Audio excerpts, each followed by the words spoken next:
You're listening to episode 134 of the D6 podcast. I don't know anything more important in our society or in the kingdom of God than to help the church, help the family. Discipleship is not an event, it's a way of life. And one day it just hit me that discipleship at home was not about doing more. It was about inviting Christ into what we were already doing. The goal of family ministry is not families sitting on the couch holding hands and singing Kumbaya. The ultimate goal is families that love God, love people, and make disciples of all peoples. So that's why you're here. You're here to say 1 hour a week, as significant and as awesome as it is, we know that it's not enough and we want to be intentional with every hour. You're listening to the D6 podcast. Here's your hosts, Ron Hunter and Jeremy Lee. This is the family ministry podcast that helps you connect the church and home. And Ron, part of doing that is connecting family discipleship to a post-truth culture, which is exactly what we're going to be talking about today from our guest, Tim Goodyear. Boy, we went from the thank you straight into a post-truth culture quickly, didn't we? Hey, that's what I do. Oh, my word. What is a post-truth culture, Jeremy? That's a great question. That's why you should listen to the interview to learn more about it. Oh, you teased this out. I love it. And, Tim will be a great voice in that, without a doubt. Well, there's people here who don't know Tim, so probably you should tell them more about Tim. Tim Goodyear, we just talked about Lydia Randall a couple episodes ago. Well, Tim and Lydia work together, and they are part of the Lake Point Church. And Tim Goodyear has both served in the corporate world, but he also has his master's in theology from Dallas Seminary. What an interesting combination. It truly is. And now he serves as that kind of operating officer, the COO of Home Point. And if you're not familiar with Home Point, you need to be. So Google it, go to their website, because they have one of the best centers that they can plop down into your church. And your families can come and interact with that center and find answers and solutions to things they're facing every single day.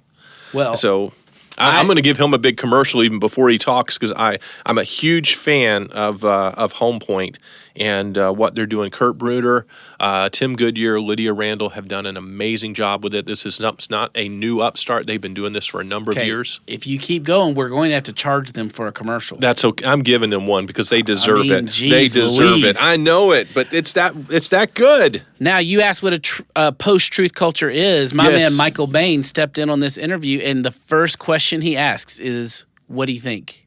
What's a post? Oh, let's let him set it up. You're going to hear, I promise, in that. That's great. You're going to enjoy that interview, and we're going to enjoy it as well, I think. The next thing we're going to be talking about is our man Walker Moore, who's been with us before, a sage, wise man.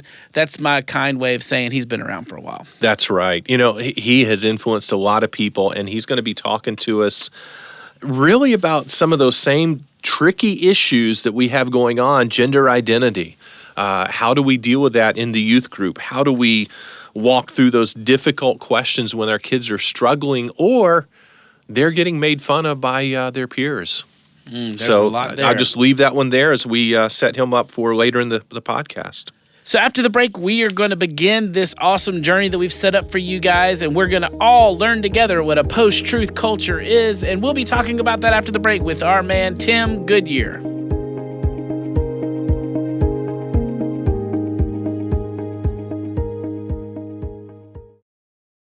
What if you could multiply your ministry 168 times over? We have a way for you to do that today. We believe that true discipleship is attained through diligently studying God's Word and applying the Scriptures to your daily life. Spending 1 hour each week out of 168 in a worship service is simply not enough. D6 devotional study guides are here to help. Each week, everyone in your family studies the same theme, with lessons and devotions appropriate to each age level. Moms and dads will love the devotions and articles as conversation starters. Children will love reading and playing games in their own devotional study guide. Families will love spending time together during the week discussing and studying the Scriptures. To learn more about the D6 devotional magazines, you can go to d6family.com/D6curriculum.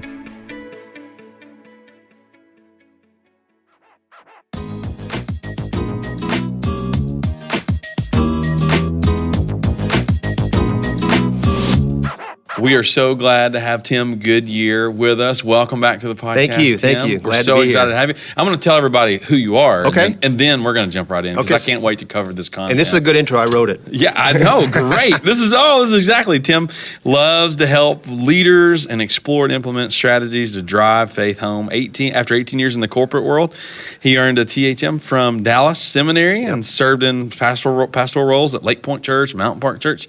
And you are now COO of Home Point Incorporated, and y'all have partnered with over 500 churches? Yeah, almost 600 now. That's crazy. Tim and his wife Laura, y'all have 2 teenage sons. Yep.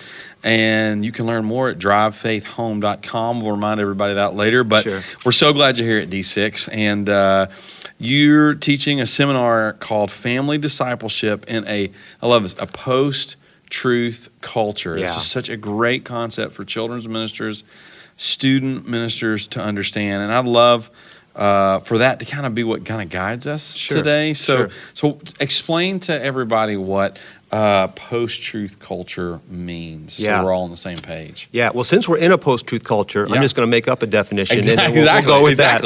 So whatever you think, yeah. Actually, one of the things that kind of tipped me off on this whole thing was 2016, the Oxford Dictionary made post-truth their new word of the year. And I don't know if you're familiar with, every year Oxford Dictionary adds a new word to their dictionary that reflects what's going on in our culture. And so their official definition of post-truth is relating or denoting circumstances in which objective facts are less influential in shaping public opinion than appeals to emotions and personal beliefs. So what they're saying is basically people are letting their emotions and their beliefs drive, what they think is true, as opposed to what really are the facts going on. And we see it in our culture. I mean, we hear fake news, and we hear all this stuff kind of going on, and so we see it playing out in our culture every day. Well, let's talk about, when do you think our culture shifted that way, and really, what do you think some of the causes were? Yeah, sure. I'm not the expert, but we've all heard the term, like the Enlightenment era, and then the relativism era, and post-truth seems to be the era after relativism. That relativism was kind of when things were sliding and shifting. Post-truth is people are now coming up with their own individualistic truth. The stuff I've seen, the writings seem to be coming out in the late 90s, early 2000s, is really when this kind of surfaced as an idea of post-truth. It seems to align very well with what we call the post-Christian era, right? Yeah. And so, we in the church look at it as post-Christian. Culturally, people are looking at it as just post-truth. So I'd say over the last 20, 25 years is really where this idea initially started to surface. I'd say in the last 10 years is where you've really seen it coming up. So very lodged in Generation Z then. Yes, very much so. And the idea that has shaped them. And then all of our younger kids coming up really are immersed in this. Yeah. And you're right. You used the example of fake news. I think if pastors can kind of put themselves in the phenomenon we see of a Facebook post, half-truths, media outlets leveraging emotion over really anything that's factual to communicate is where we see a lot of this. But let's move from like culture, because we're talking to children's pastors, student pastors, family ministers. Yeah. So how does this culture shift, how does it really affect our approach as family ministry? Yeah, definitely. A couple things to note. One is, Barna did some research around this, and they found that only 32% of self-identified Christians, and if you know Barna's stuff about, those who self-identify as Christians, only 32% of Christian adults and only 9% of Christian teenagers actually hold to the idea that there are absolute truths. So this isn't even the culture at large. This is what's going on in the seats in our churches, right? Yeah. So I think the first thing to understand, as a pastor, as a student pastor, children's pastor, is to realize that the people you're talking to don't even hold the idea that there can be absolute truths. And I think what we have to do then is find ways to not just assume that, okay, they understand the Bible's true, for example, and we can just walk that out with them, but we have to find ways to get to that kind of ground zero level of helping them see, it is true and why it's true to begin with. So there are going to be more conversations. I think assumptions are a huge part of what we do in a church context. We assume everybody believes. We assume that they affirm that the Bible is true. Yeah. And so there is this effort. You're saying we have to push into. There's no question. We've got to be willing to. Would you say it's safe to say we have to be willing to answer? We have to bring up questions. Yeah. And answer questions. Yeah. And I think not only bring up questions, but go back to, go back to Genesis, right, 3. What did the serpent do?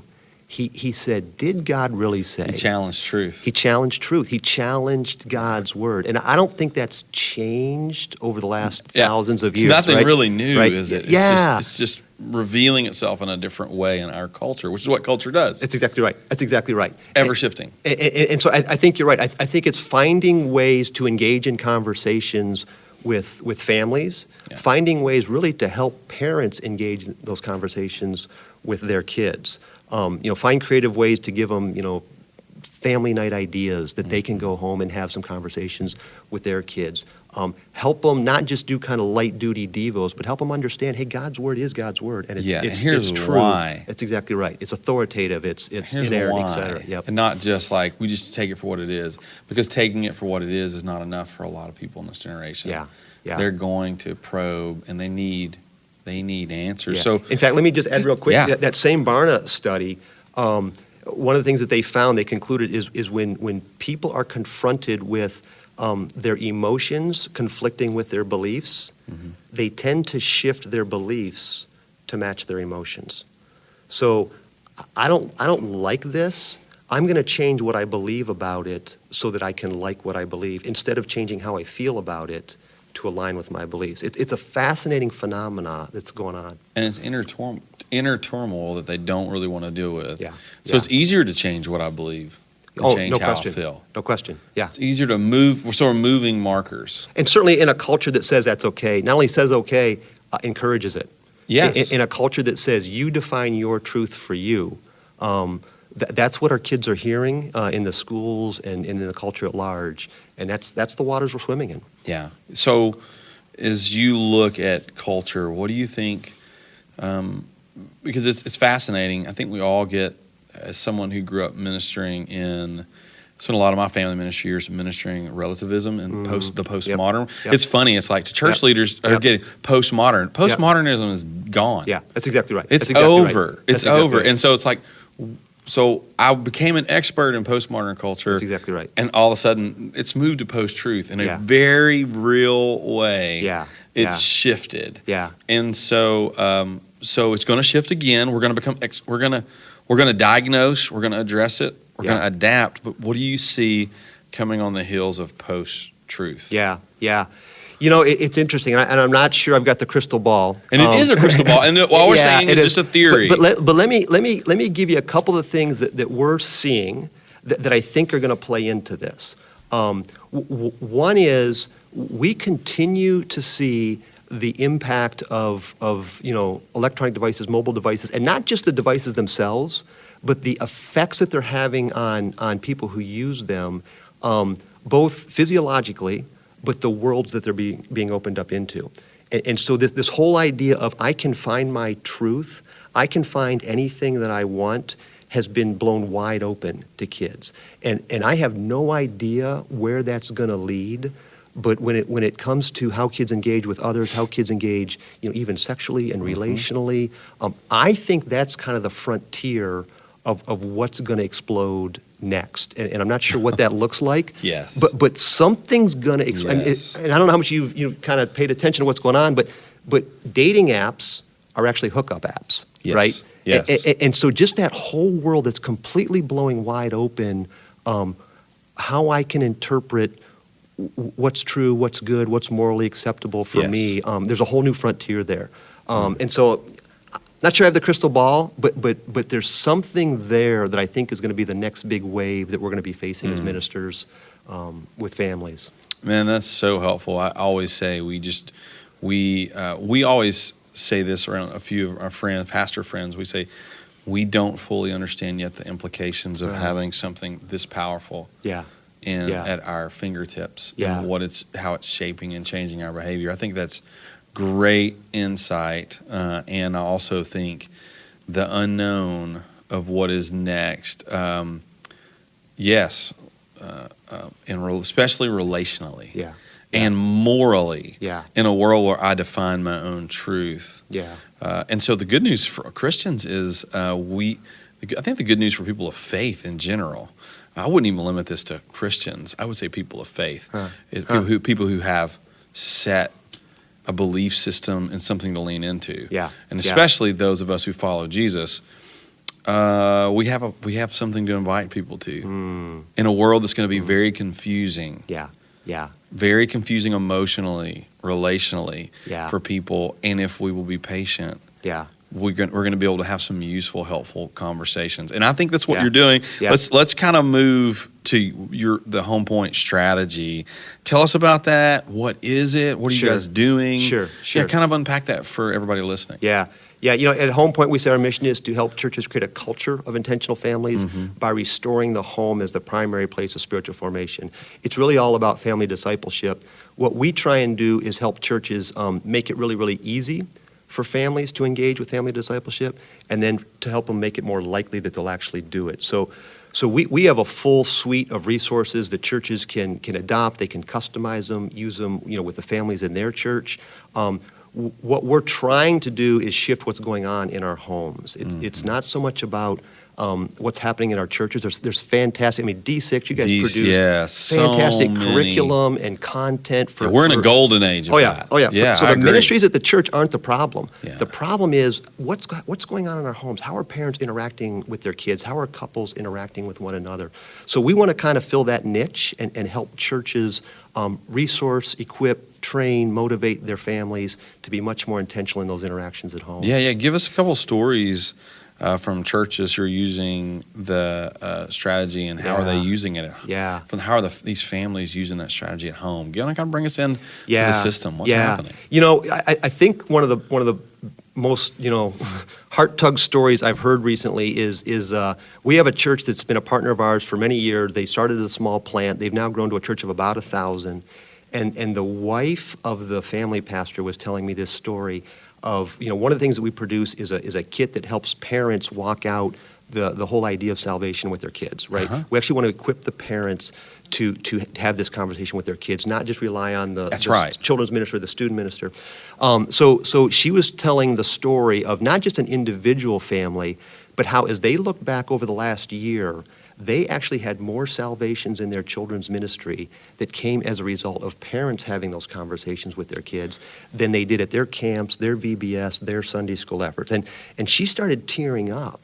And she said, this is what we want. We as a church have to be letting go of ticking off the count, of salvations, and actually equipping the parents to have those conversations and leading their kids to Christ. So that's the kind of culture we're trying to create, and we're trying to actually resource people to do that, the ministers to do that with the families in their churches. Yeah, because it's just a different story when you look back and you talk to someone and say, I know in my own life, when someone says, who led you to Christ? I get to say, well, my dad did in my bedroom. Like I became a follower of Jesus in my bedroom before I went to bed. And it's a night I'll never, ever, ever forget. And I love what you guys are doing at Home Point to create those moments. That's the goal, isn't it? Let's create spiritual faith moments at home and let those kids connect that back to mom and dad. That's exactly right. And not just the church. The church is the partner. But what are we going to do at home? This This has been fascinating. I love this. Where can, talk more about the resources you guys offer online, how they can connect with you, and maybe something you want them to be on the lookout that you guys are developing. Yeah, of course. So as we mentioned, drivefaithhome.com is our website. That's the best place to go to learn more about who we are and what we do. The big thing that we have coming, we did some research last year, and in fact, we did some of it at D6 with our breakout groups last year. We asked ministry leaders, what's the biggest, if there was something new that you could have to help families, what would you want to have?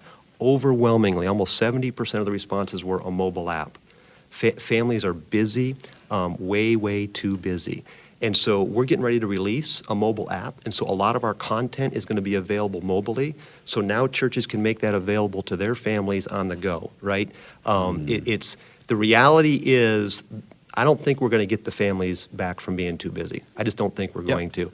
And so how can we come alongside them where they are and equip and resource them to be much more intentional on the go? Absolutely. And you can learn all about that on our website. In fact, you can download a sample of that app on our website, kind of check it out.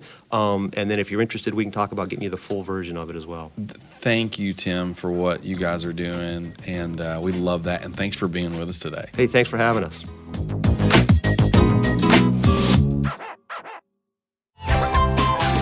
Hey everybody, it's your good friend Pastor Steve with the Elements Kids Worship team. Elements Kids Worship is a completely downloadable 52-week curriculum for use in your church with either midweek programming, kids' church hour, or even with small groups. Through Elements, kids experience deeper growth and understanding of what it means to walk with Christ. This is accomplished by teaching firm biblical truths and emphasizing the need for kids to not only understand what the Bible says, but to apply it to their own personal lives. Elements Kids Worship is a valuable and economical tool for your church to use to impact kids with the elemental truths of God's Word. Oh, hey, one more thing. Be sure to head over to d6family.com to check out Elements Kids Worship for yourself.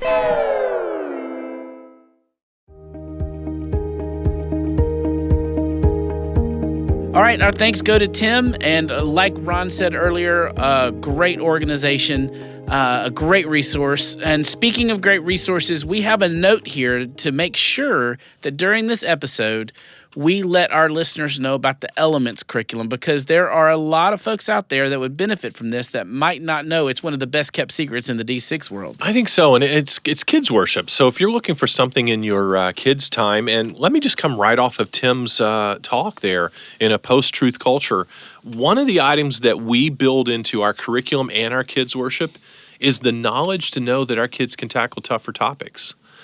We don't give them credit. I mean, our kids, I remember sitting in Greek class in undergrad, and we were studying our vocab. We were getting ready for a test, and I looked next to me, and there was a married student. I wasn't married at that point, but I looked next to me, and there was a married student, and he had a son who was like 4 or 5.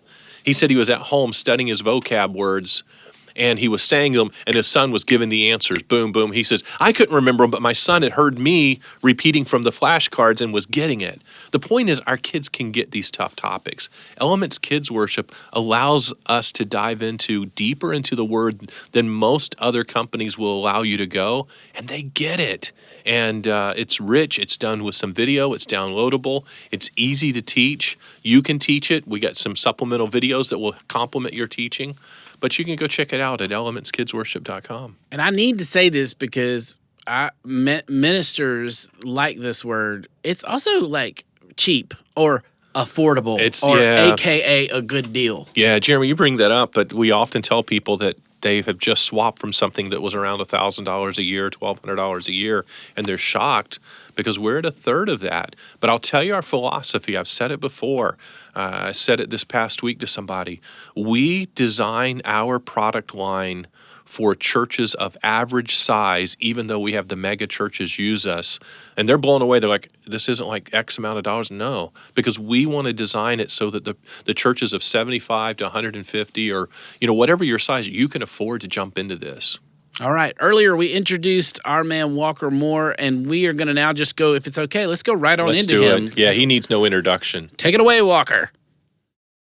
I'm sitting here with what I feel like is a little bit of a legend.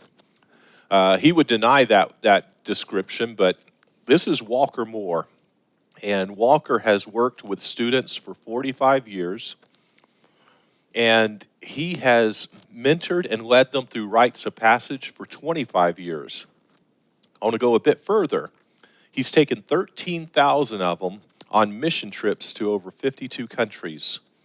And more recently, Walker, you're not a young man, and I'm not trying to throw you under the bus, but at age 62, 2 or 3 years ago, you hiked up Kilimanjaro, and you set a record as the only person who's ever carried a cross up that mountain. And that was no small cross. It was 12 foot tall by 6 foot wide. And you did that at 62 years of age. How do you keep going, Walker? Well, I tell you what, living with young people and the excitement of that, it just gives you energy when you hang out with those students and hear their dreams and hopes and visions. And I just want to keep on going until Jesus comes to take me back. Oh, man. You know, you've got probably more experience than 85% of us who are working with students and children and families. And I know you have mentored some who's who, and we won't get into that because that could be a show all of its own. The people that would be recognizable that you've mentored that have done some pretty amazing things. But as people come to you, Walker, teenagers, students, even college-age kids, what's the number one issue that you think they are facing out there? Or what's the big issue that you're having to encounter today? Well, I think the number one question I get these days, I don't know what my sexual identity is. I don't know what my gender identity. Because it used to be male and female, there's like 26 different identities in gender and sexuality. So they're very confused by this new shift of sexuality in our culture. So how do you answer that? A person comes up to you, a student, maybe they're 17, 16, 19, and they say, Walker, I'm really confused. I'm reading, I'm listening to the shows. How do I deal with this? And they don't know. How do you start that conversation? Well, I think there is two issues here. One is it's really not a question of gender identity because there's only two, male or female. And Johns Hopkins Hospital says even after all the surgeries and hormones, when you die and they do a DNA test on you, either male or female. And so what it is the attributes, God's attributes that is confusing. When I heard Bruce Jenner says, I feel like a woman. Well, what happened is he had these feelings, and we now identify our gender with our feelings, not with our physical makeup. And there's a difference. So what we have to do is help students identify first what is their physical makeup, then second, what is their God attributes. And we see, you look at the Proverb 31 description of a woman, it's from everything from being nurturing to running a business. There's a whole range of that. And you see in the scriptures that there are men who are very tender-hearted. Then there's the men who's warriors. And what our generation says is your attributes makes up your sexuality. So if you feel these compassion and caring, then you must be a woman, And so we're going to change your body to match your attributes. So we have to help them to align their attributes with their sexual makeup. So what does that look like with somebody who is struggling with some of those issues? How do you align that? What does it look like? Walk us through a case study here, Walker. Well, a kid comes to me and says, I love children, and he's a man's man, and he's a head of the football team, but yet he loves working with children. He loves, and people will say to him, well, you must be gay if you're this macho guy, and yet you have these feelings toward children and caring about children. I said, no, you're just like Jesus. Jesus had the children climbing all over him, but he was a man's man too. He stopped storms. I mean, he raised the dead. Look at what Jesus did. There's no greater man than Jesus, but yet he also had the compassion heart. So I see you identity more like Jesus here, or I see Paul in you, or I see, Barnabas in you. And so we help them try to find scriptural people who had the same sexual identity, but also had the attributes they have so they can find a character they can identify with. So let's say that a parent has a child struggling, but they don't know the Bible like you do. Where do they turn for help, Walker? Well, that's hard because the Bible is the only place to turn to, as far as I'm concerned. And I totally I think we're agree. cutting edge. We're actually got a new book coming out called Jesus and the Transgender Teenager to Okay. help parents to deal with and give them resources on it. Because if you understand the cultural shift, and that's what we're dealing with, is that we started out with Master and Johnson, who was supported by the biggest contribution of that sex in the school teaching, all that was Hugh Hefner. And so all of a sudden we see this whole shift in our culture, and then we get to the courts, and now they're legalizing everything. And so you need to go back to the creator who created us. You need to find that foundation, because there's nobody who knows you better than the creator himself. And so outside the Bible, I don't know where to go. No, I totally agree, but I can see some parents struggling, thinking, okay, I don't know which characters to reference back to. I don't, and they're obviously going to have to dive deep into just daily Bible reading on their own as parents. And your book, Jesus and the Transgender Teenager, comes out when? We're working on it right now. So you don't have a date, but we're going to put that on our alert list so we can watch and make sure we purchase that.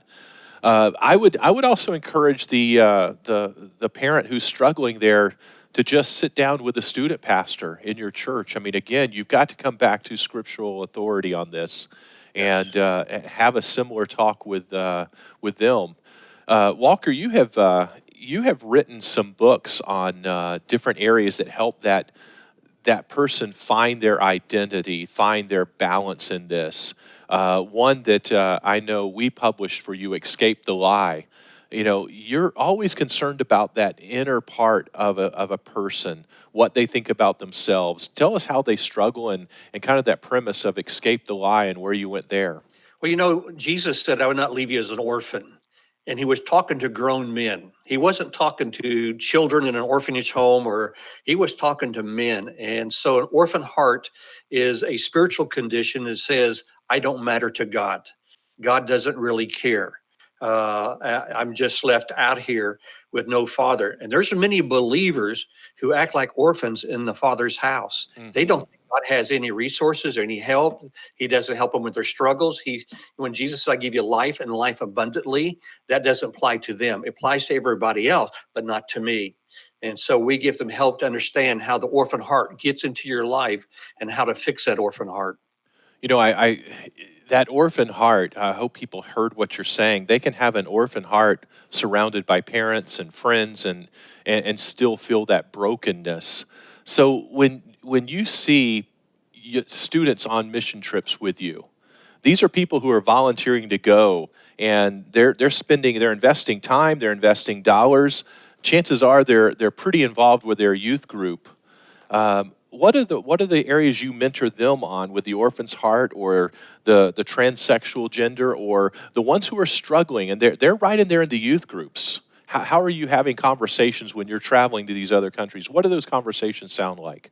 Well, I have a lot of conversations because I'm on trains and planes and buses and subways and walking with them. We walked over 400 miles in the last 2 months. Oh, man. Yeah. Going village to village and place to place. And so I get to, even sleep at night in huts with them, hanging in a hammock in the middle of the jungle.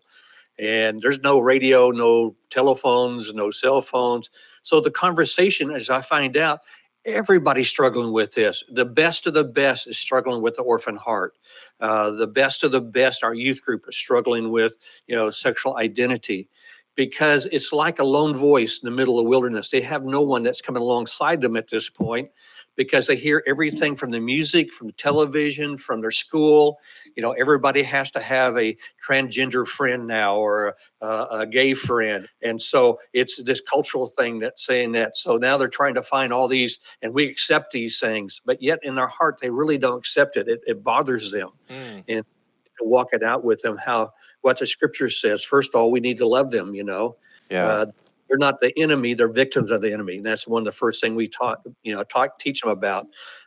Growing up, I thought the Russians, communism was the enemy, until I met a Russian guy who loved Jesus. And I found out he wasn't the enemy. He was a victim of the enemy. Yeah. And I was a victim of the enemy. And so we can't look at this world and say that homosexuals are the enemy and we got to, or transgenders are enemy. They're just victims of the enemy. But so are we, we're just on a different side of the fence, and what we are trapped in is what they're trapped in. And Jesus is the answer for both sides of the fence. Let's say you walked up on a group of guys, ages 12 to 14, and you're beginning to overhear the conversations as you get closer, and it's a group of, say, 5 or 6 young boys standing there, and one of them's being picked on, made fun of, and laughed at because they've expressed feelings of being transgender. You're walking up to that group. It's awkward. What do you say to that group? What would you do if you walked up on that very situation, Walker? Well, first of all, we do what's called cast in, call forth. I'd walk up and I said, "Who is the man in this group? I want to speak to the man in this group." And all of a sudden, you see the little shoulders coming back, And I said, I need to speak to the men. They go, "We all are men." Okay, and then I need to speak to you all. But when I asked to speak to the man of the group, there's always someone. Every boy wants to be a man. I had my 2 grandsons this morning. Guess what they want to do? They took my tools and went out to their little bicycles and started racking around on something out there. Because why did they do that? Because they want to be grown up. It's in all of us. Jeremiah 6:16 says that every believer, every person in the world has a desire to grow up. So when I start calling out of them, who's the man in this group? And I said, "Why are you allowing this to happen?" I mean, there ought to be somebody who stands and says, "Hey, we can't do this. He's a human being. He has feelings. He has, and he's probably more brave than you are because he's expressing what he's dealing with, and you guys are hiding behind stuff." Yeah. So let's talk who the real man is here. And then I begin to lead them into what a man is and what a man's supposed to do. And we have a whole teaching in our summers called Man Up and Rain On, where we call out what it is to be a man and to walk as a man, to be a protector. So I would ask for them, who's the man among the group? That's good. That's good. And you didn't demean them. You didn't, you built up their identity. Once again, you're reaching to that inner part of who they are. I think that's why you have resonated with literally thousands and thousands and thousands of students through the years, Walker, is that you just have a special knack to do what we wished we could do, and you're making this sound like we can, and I have no doubt all we got to do is have a little confidence and step right up there and call it out. Yeah, and call out that behavior. It's very easy to do, because when you call out of them their manhood, you just ask who's the man. It just absolutely changes the whole dynamic of the group. And they want to say, "I'm the man, I'm the man." Well, if you're going to say that, let's see you act out being the man. There we go.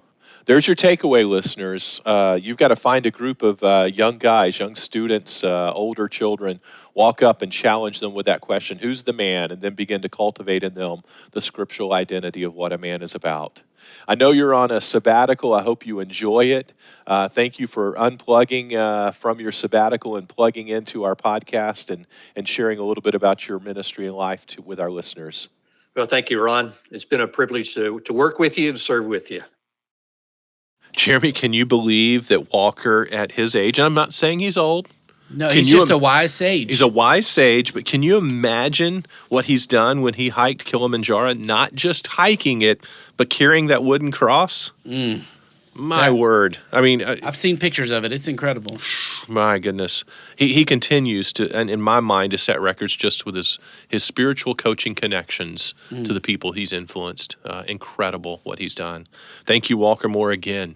Yes, and thanks to you guys. I joked last episode. Now, we really are close to Thanksgiving this time, so it's time to be a little thankful for our listeners. We do.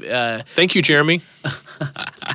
Thank you, Jeremy. Yeah, well, thank you, Ron. You do all the hard work, and I get to show up and just be kind of this partner with you in this. So thank you. Thank you. And as thankful as we are, I'm also thankful for turkey and dressing. And ham. I like ham. Sweet potatoes. Yams, yes. We're getting up on a lunch break, so let's keep talking about food. It's time to go eat. Where are we going to eat, Jeremy? Hey, we should close the episode first, Ron. And go to ham and turkey. Hey, you guys have a lot of fun eating. We'll be back next week. Thank you guys, and I hope you have a great week of ministry and a great week of eating and a great week of being thankful, because we are all so blessed. Have a great week.